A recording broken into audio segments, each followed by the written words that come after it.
नमस्कार दोस्तों, आज के इस वीडियो में मानव में होने वाले रोग और उससे प्रभावित अंग को लेकर के आए हैं। तो आप इस वीडियो के लास्ट तक बने रहिएगा। तो चलिए शुरू करते हैं कि कौन सा रोग किस अंग को प्रभावित करता है।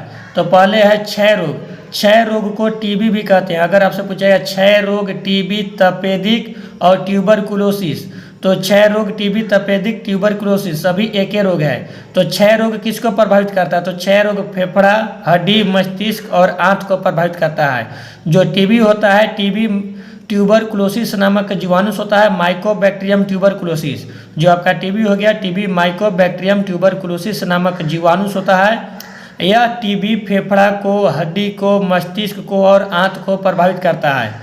तो आपको तो याद हो गया टीबी किसको प्रभावित करता है। तो टीबी फेफड़ा, हड्डी, मस्तिष्क और आंत को प्रभावित करता है। और जो दामा है, दामा होता है धुआं के कारण। तो आपसे पूछेगा कि दामा किसको प्रभावित करता है। तो दामा प्रभावित करता है फेफड़ा को।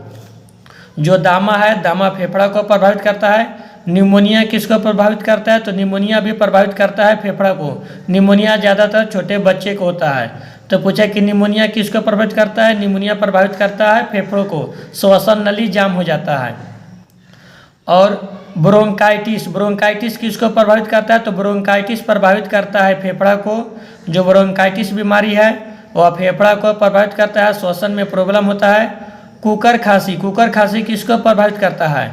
तो कुकर खांसी भी फेफड़ा को प्रभावित करता है। जो कुकर खांसी हो गया, कुकर खांसी फेफड़ा को प्रभावित करता है। आपसे पूछेगा कि टाइफाइड, टाइफाइड को ही मियादी बुखार कहा जाता है। तो टाइफाइड को क्या कहा जाता है? टाइफाइड को मियादी बुखार कहा जाता है। टाइफाइड किसको प्रभावित करता है? तो टाइफाइड आंत को प्रभावित करता है। जो टाइफाइड हो गया, यह साल्मोनेला टाइफी नामक जीवाणु होता है। जो टाइफाइड है, टाइफाइड साल्मोनेला टाइफी नामक जीवाणु होता है। टाइफाइड आंत को प्रभावित करता है।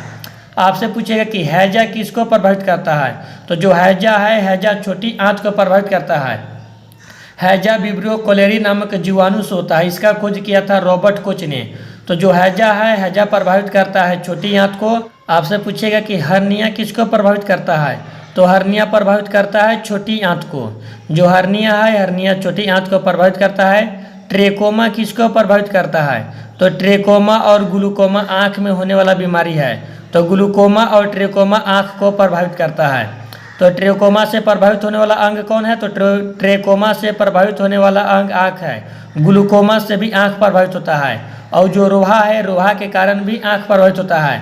तो ग्लूकोमा, ट्रेकोमा और रोहा से आँख प्रभावित होता है। और जो मधुमेह है, मधुमेह से अग्नाशय प्रभावित होता है। अग्नाशय में जब इंसुलिन हार्मोन कम बनता है, तो इंसुलिन हार्मोन कम होने के कारण मधुमेह रोग होता है। तो यह मधुमेह अग्नाशय के प्रभावित करता है। अग्नाशय के कम स्रावन करने के कारण मधुमेह रोग होता है। रक्त में शक्कर की मात्रा को बढ़ जाना, ग्लूकोज की मात्रा को बढ़ जाना मधुमेह कहलाता है। गठिया, गठिया प्रभावित करता है जोड़ को। जो हड्डी का ज्वाइंट होता है, इस हड्डी के ज्वाइंट में प्रॉब्लम होता है तो कहते हैं कि गठिया रोग हो गया है। तो गठिया हमारे हड्डी के ज्वाइंट को प्रभावित करता है। ग्वाइटर या घेंघा रोग, ग्वाइटर या घेंघा रोग थायराइड ग्रंथि के कारण होता है। जब थायराइड ग्रंथि पर्याप्त मात्रा में थायरोक्सिन हार्मोन नहीं निर्माण कर पाता है, जिसके कारण घेंघा रोग हो जाता है।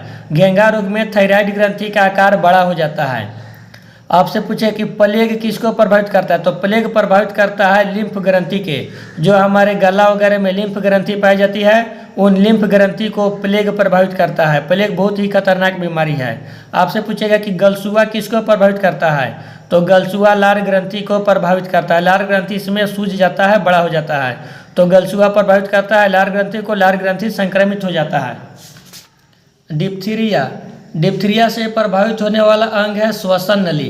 तो डिप्थीरिया किस अंग को प्रभावित करता है? तो डिप्थीरिया श्वसन नली को प्रभावित करता है। लकवा से कौन सा अंग प्रभावित होता है?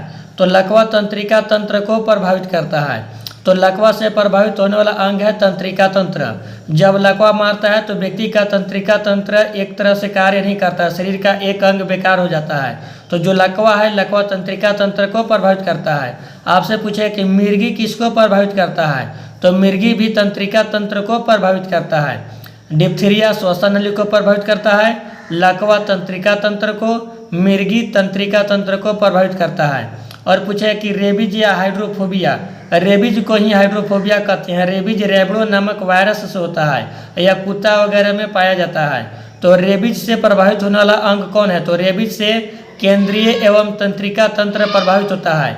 इसमें पानी से डर लगता है। जब किसी व्यक्ति को रेबीज रोग हो जाता है या हाइड्रोफोबिया हो जाता है तो उसको पानी से बहुत डर लगता है, या रेबडो नामक विषाणु के कारण होता है। पूछेगा कि पोलियो किसको प्रभावित करता है? तो पोलियो तंत्रिका तंत्र को प्रभावित करता है। स्कर्वी मसूड़ा को प्रभावित करता है। इसमें मसूड़ा से खून आने लगता है। विटामिन सी की कमी के कारण स्कर्वी रोग होता है। तो स्कर्वी रोग मसूड़ा को प्रभावित करता है। और जो पायरिया हो गया, पायरिया भी मसूड़ा को प्रभावित करता है। यह पायरिया प्रोटोजोआ से होने वाला बीमारी है। तो पायरिया के कारण मसूड़ा से खून आने लगता है और दांत पीला पड़ जाता है। तो पायरिया से कौन सा अंग प्रभावित होता है? तो पायरिया से मसूड़ा प्रभावित होता है। और मलेरिया से पलिहा, तिली या स्प्लीन, पलिहा को ही स्प्लीन या तिली कहा जाता है। तो मलेरिया के कारण कौन सा अंग प्रभावित होता है? तो मलेरिया के कारण पलिहा या तिली प्रभावित होता है।